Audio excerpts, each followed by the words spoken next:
el fenómeno de despojo y abandono de tierras, que presenta un panorama sombrío de garantía de derechos, si se tiene en cuenta que cerca de 530.000 grupos familiares fueron despojados de alrededor de 7.668.423 hectáreas, lo que pone de presente que el proceso de restitución de tierras apenas se inicia y que son muchos los problemas y obstáculos que hay que salvar, una tarea que seguramente será menos difícil si se mantiene el escenario que se configura con la vigencia de la declaratoria del estado de cosas inconstitucional. En el tema de vivienda digna para las víctimas de desplazamiento, al que me quiero detener, dado que es un buen ejemplo de un proceso de reformulación solicitado e impulsado por la Corte Constitucional desde su ejercicio de monitoreo. Hasta hace poco, menos de 2 años, el indicador mostraba un logro de goce efectivo de derecho de apenas el 11.3%, entre otras razones porque se verificaban situaciones como que las condiciones de habitabilidad eran precarias, que se presentaban graves problemas de hacinamiento y carencia de materiales apropiados, a más de insuficiencias en el acceso a los servicios públicos domiciliarios. Esas circunstancias habían sido advertidas por la Corte Constitucional a través del auto 08 del 2009, en el que llamó la atención sobre los precarios resultados del modelo de asignación de subsidios familiares en dinero para vivienda urbana. Dicha situación se explica, entre otras, por las siguientes razones. Primero, la baja capacidad financiera de los desplazados no les permitía disponer de los recursos suficientes para cubrir la financiación no subsidiada por el Estado para el acceso a la vivienda.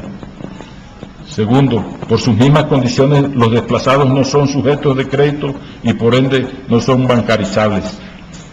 Tercera, una consecuente baja de demanda de vivienda de interés prioritario, dada la limitada capacidad adquisitiva y financiera de la población desplazada, originaba escasa oferta de vivienda de este tipo.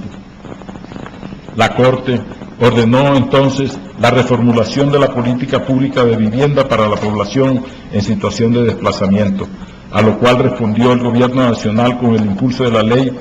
1537 del 2012, que constituye la plataforma legal del programa de vivienda gratuita y en la que confluyen normas tendientes a facilitar y a promover el desarrollo urbano y el acceso a la vivienda de la población más vulnerable. Del informe de avance sobre la política pública de vivienda urbana presentado a la Honorable Corte Constitucional por el Ministerio de Vivienda, con corte abril del 2015, se destacaba que entre los años 2003 a 2011 se asignaron 91.000 subsidios familiares en dinero para adquisición de vivienda, de los cuales se legalizaron 44.389,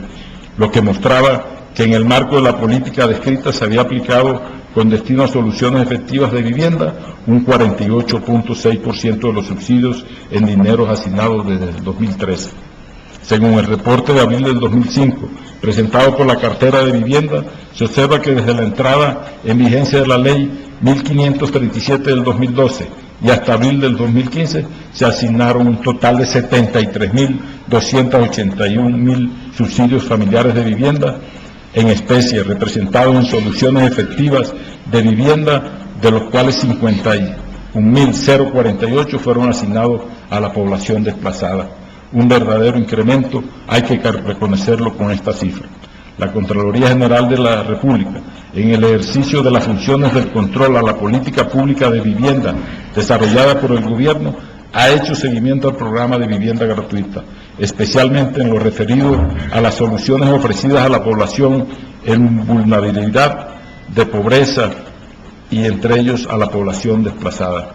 Se destaca que más del 50% de las asignaciones de subsidios familiares de vivienda para la población desplazada en el marco del programa de vivienda gratuita se han realizado en los años 2014 y 2015, y se observa que el paso del subsidio en dinero sujeto a una serie de variables de difícil cumplimiento para la población víctima, el subsidio 100% en especie que se concreta con la entrega de una solución de vivienda en condiciones de habitabilidad y gratuidad al beneficiario, es un modelo efectivo que debe seguirse perfeccionando. Quinto, por último, un argumento que sustenta la petición y el consecuente seguimiento de la Corte a las políticas públicas correspondientes y sus avances es el relacionado con el análisis del presupuesto destinado a las víctimas, que alerta sobre las necesidades que no podrá atender el erario de la nación si se mantiene el modelo de reparación hoy vigente. La Contraloría reconoce que el presupuesto se ha venido fortaleciendo y que ha aumentado de manera constante dada la inclusión de recursos del Sistema General de Participación. Sin embargo, estos son recursos constitucionalmente destinados a garantizar los derechos a la educación y la salud de toda la población colombiana, en los cuales se incluyen los de las víctimas, que reclaman una atención diferencial y preferente. Así, mientras que los recursos del Sistema General de Participación en el presupuesto de la Nación se incrementaron en un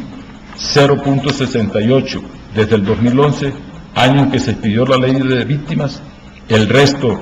del gasto para víctimas, sin incluir ese componente, se disminuyó su participación en el presupuesto general de la Nación en 0.10%.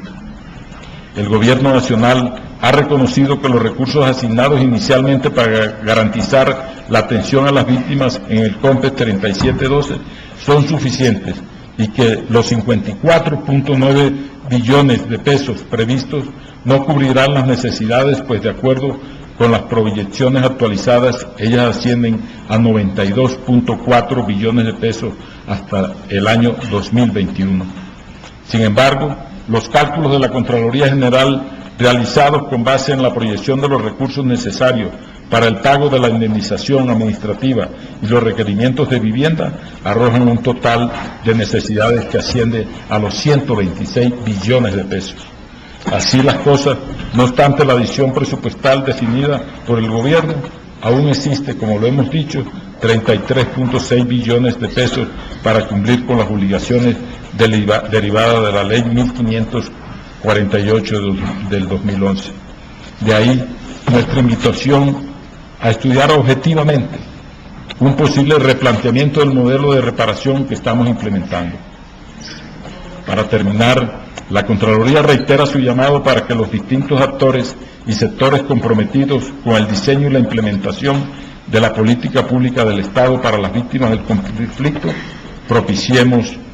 un ejercicio de reflexión profundo que nos conduzca a un rediseño de la misma, que por ejemplo evite que en la atención que se les brinde se agote el asistencialismo, que permita que los esfuerzos de la sociedad y del Estado concluyan con la garantía efectiva de los derechos a la verdad, a la justicia y la reparación integral de las víctimas, los cuales por vía del goce efectivo de sus derechos superarán esa condición, encontrando su lugar en la sociedad como ciudadanos y ciudadanas en pleno uso de sus derechos. Será en ese momento, cuando estén sentadas las bases que permitan avanzar fluidamente en este propósito, cuando seguramente habremos superado el estado de cosas inconstitucional que en el 2004 debió decretar esta honorable Corte.